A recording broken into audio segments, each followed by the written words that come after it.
we are going to talk about permanent establishments, or the PE. So let's jump straight in. Adam, tell us, what is a permanent establishment? Certainly, yeah. So permanent establishment, it's a fairly fundamental area in tax. It's a well-known concept. Fundamentally, where a business is undertaking activity in a certain country, if that is sufficient enough, it will create a tax nexus or a taxable presence from a corporate tax perspective, and that will require it to house its operations and any employees in a corporate vehicle, such as a limited company or branch.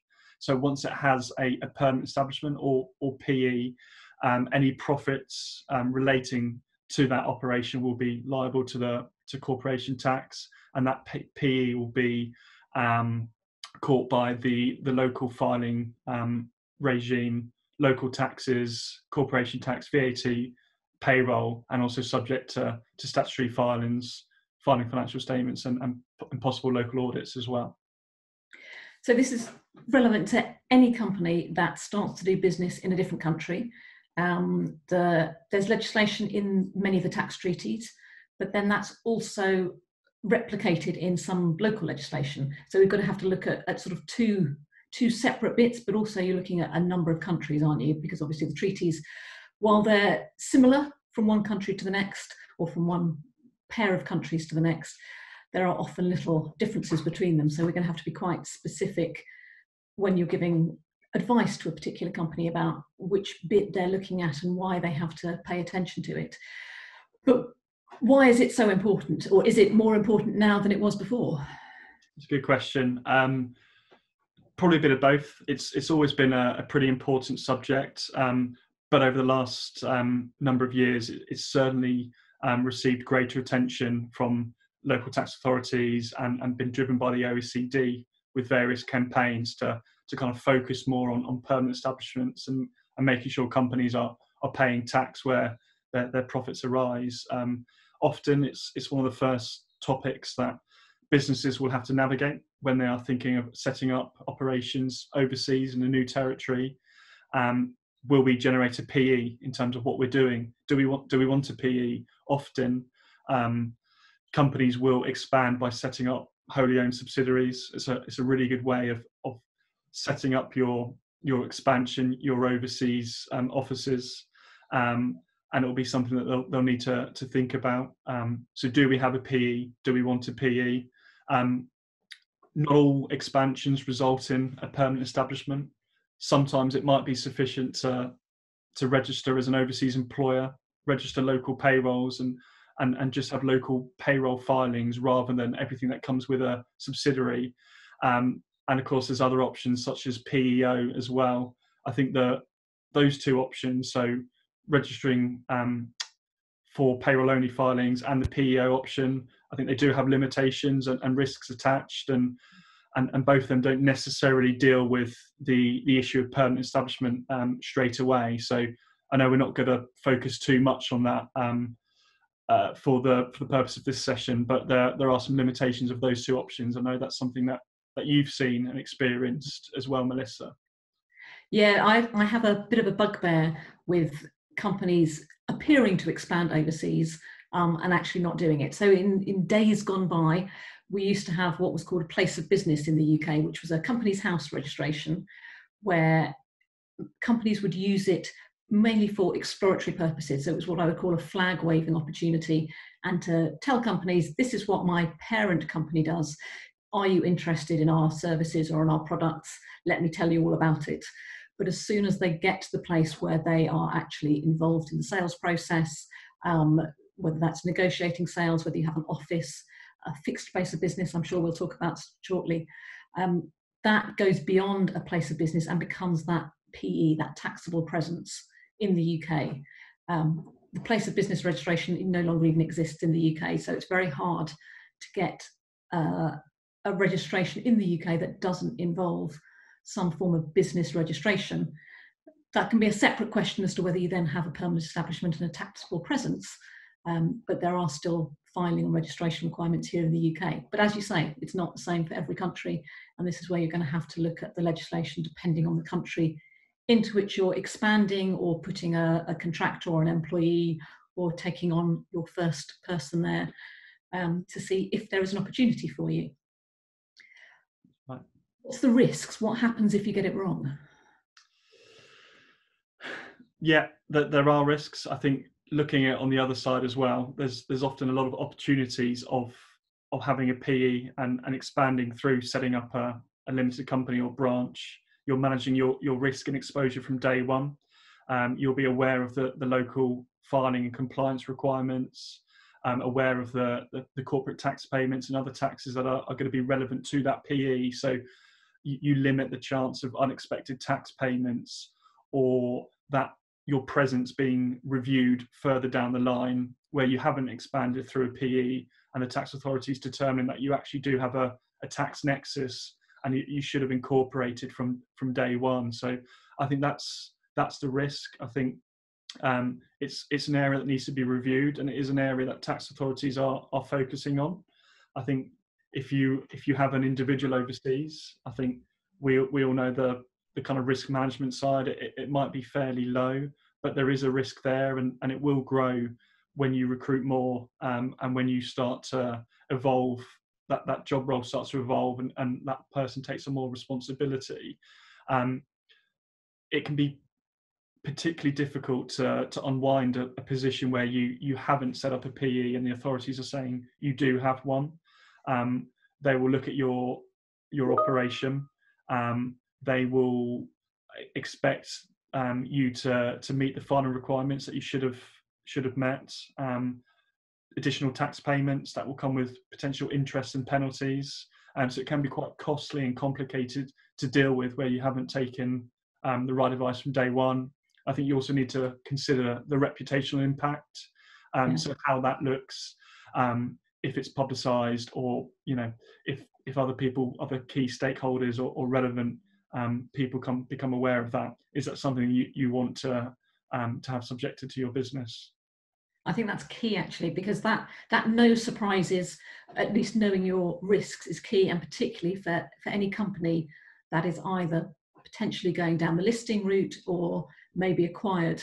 The due diligence process is going to look at this question of permanent establishment, sometimes from a positive angle. It's great that you've got employees in a country. We're really proud of your overseas operations. If those employees are perhaps given stock options and incentivized that way, that makes them look like fairly key employees involved in the business.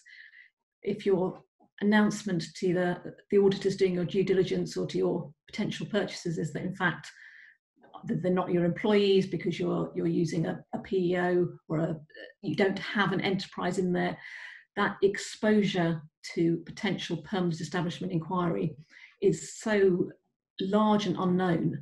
I think it can scare people off. So I think if you can control that by registering a business yourself and controlling that, and you touch on transfer pricing in there, but it's all about the interaction between the parties, isn't it? And how you can control the revenues and costs. And it's a complex interaction between group companies.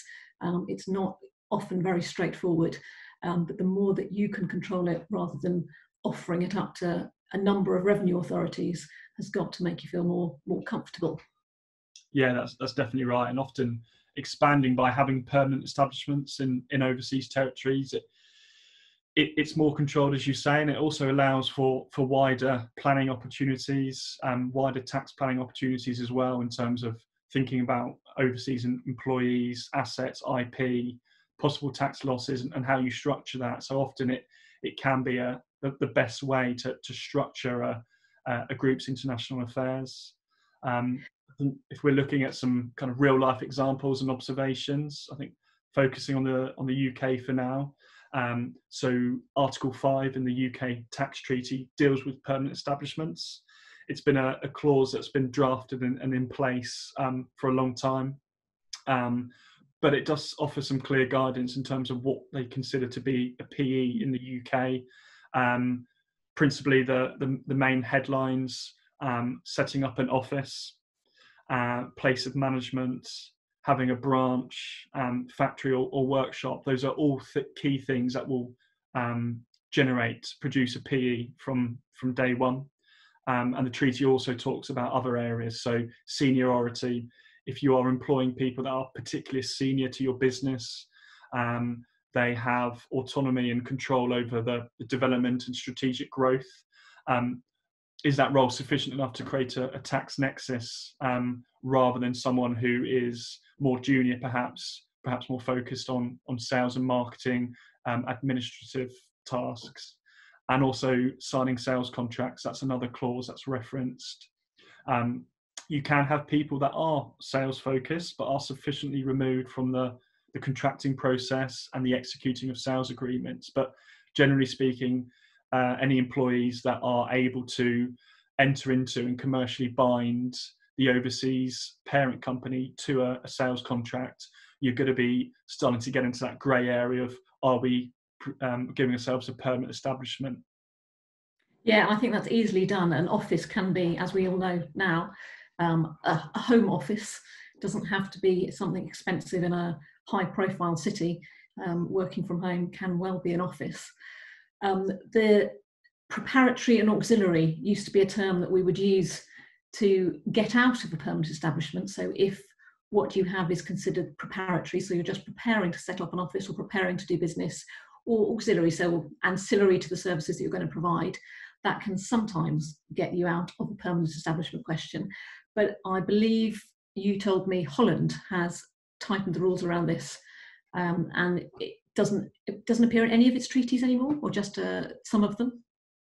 Yeah, that's right. So I think just touching on the point you made earlier about, there's some commonalities, some similarities with tax legislation globally in terms of what a PE means and how you might create one, but there's a lot of differences and nuances when you look at individual tax law. So Holland is one that has removed that preparatory and auxiliary definition from sales agents. So they've kind of restricted and really narrowed down the scope of employing someone that's sales focused and not creating a tax nexus as a result. So that's definitely a country that has made some steps towards focusing on PEs. I think we've seen some high profile cases in France as well, namely involving Google and Microsoft, where they are looking at making sure that they are sufficiently taxing where their revenues and profits arise, regardless of whether they have a physical presence in France. And Germany's always been a country where if you do have permanent employees, even if what they're doing is kind of fairly low level and incidental, the fact that they're permanent and going to be present for 12 months plus, sometimes will give you a tax nexus as a result of that permanent physical presence. So really it's Europe has some similarities between what is a PE, but there's differences there, and those differences are changing. Tax authorities are taking on different attitudes towards what they view is a PE. So it's something that companies need to bear in mind and think about when they do have a presence across mainland Europe. So what should our clients be doing to manage that PE risk? Definitely, yeah. I think ideally, before you're taking steps into a new country, talk to an advisor. I know that's not always the case. Sometimes you find the right people, or it's driven by an opportunity or a customer, and you just need to get your foot in the door and deal with some of the compliance and tax considerations afterwards. But ideally, I think advisors would love to have those conversations before those steps are taken. Don't just rely on your local knowledge or your own domestic tax regime. Seek some local advice, because rules will be different and are changing. I think also be open about what you're trying to achieve. So if you are looking to expand somewhere in Europe, talk to an advisor about your plans, not just immediately, but how that looks in 12, 24 months time. Because often it might be the case that you don't have a PE from day one. You're hiring an individual in a very limited and specific role, and if you want to, you might just be able to register as an employer and submit payroll filings and not have to deal with some of the corporate considerations, but recruitment plans, growth plans, adding to your employee headcount further down the line can actually mean that you do have a PE concern, and you have to kind of unwind what you've previously put in place. So I think having that open, honest dialogue of what your plan's objectives are, it ensures that you're given sufficient advice in terms of how to structure your expansion. I think the revenue authorities around the world have become more switched on. You can't tell them that you're taking on a contractor for 6 months and then advertise the post as a head of sales in a jurisdiction, or give those employees stock options that won't vest for 3 years. And clearly you've given the individual the intention that you're going to keep them employed for 3 years, otherwise you wouldn't be offering those options. So you've got to be consistent in your approach that is going to be visible to international tax authorities. Obviously things have changed, and there's differences between the current COVID world, but also a digital world. We're making sales in whole different ways. How has that changed the permanent establishment arguments? Yeah, so I mentioned earlier about the UK Treaty in Article 5, and references to factories and workshops. And when you look at today's world, the virtual businesses, the digital economy, that terminology feels really out of date. And I think that's where the current state of play is. The OECD and other authorities are looking at tax treaties and trying to update them and make them relevant for the current digital economy. The OECD are spearheading this. They have a task force to look at the digital economy and make sure that concepts such as tax nexus, taxing revenues, where they arise, is being updated.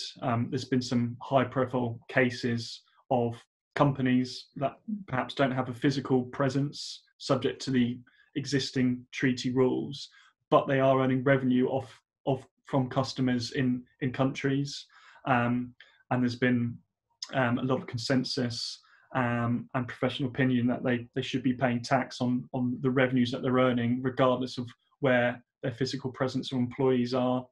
I think you've also seen that the European Commission, they've looked to lower the thresholds of what creates a permanent establishment, with the introduction to the digital service tax. I think it's worth bearing in mind that is targeting pretty large companies. So digital service tax was dubbed the Google and Amazon tax, but it's looking to tax large digital service companies that are earning revenue overseas in countries without having a physical presence or subject to the existing treaty rules. France has unveiled their digital service tax.